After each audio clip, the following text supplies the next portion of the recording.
Well, my name is Cecilia Sierra. I'm Mexican, and I am coming from a very little town in Mexico, Michoacan, the state. And I never thought that this vocation, the call to be religious, a missionary, will take me to 22 countries. I have lived in 22 countries, some for a short time and some for longer. I live in Africa for 15 years in Egypt, Sudan, South Sudan, 5 years in Guatemala, here in the States, Italy, and so on. And it has been, for me, has been a blessing. In most of these places, 28 years of religious life, I have been outside of my country, and I have been through all 28 years, I have been a stranger who had been welcomed, and often by people who are very poor, who are in war with other religions. Being in South Sudan, I lived during the war, the peace agreement, the interim period, and then independence. So I had my community, Comboni Missionary Sisters.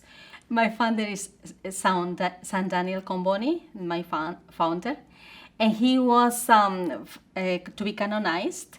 And since he was the first bishop of Central Africa and the first bishop of Sudan, and he lived and died in the Sudan, before the canonization, we said, what can we offer to the Church of the Sudan?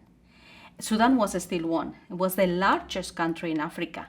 So we said, if we built a hospital, it could be destroyed because they were bombing a church. So I said, what if we established a Catholic radio network to help this transition from war to peace? And the Comboni family decided, yes, let's do it.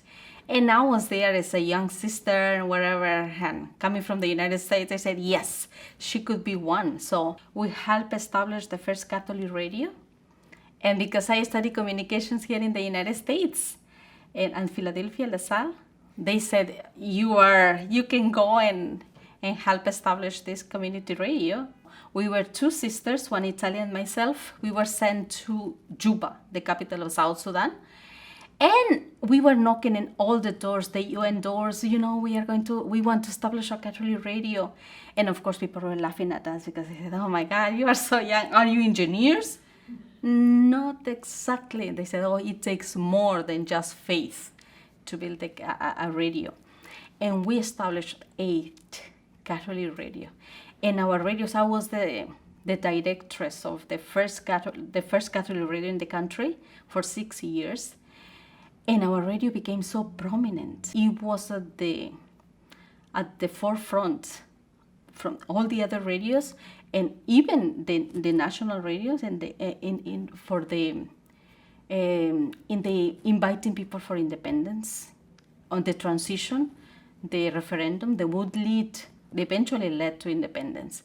And I was there when the country finally became independent, and it was such a joy to see that this transition at that time was peaceful, because this is what we were stressing in the radio.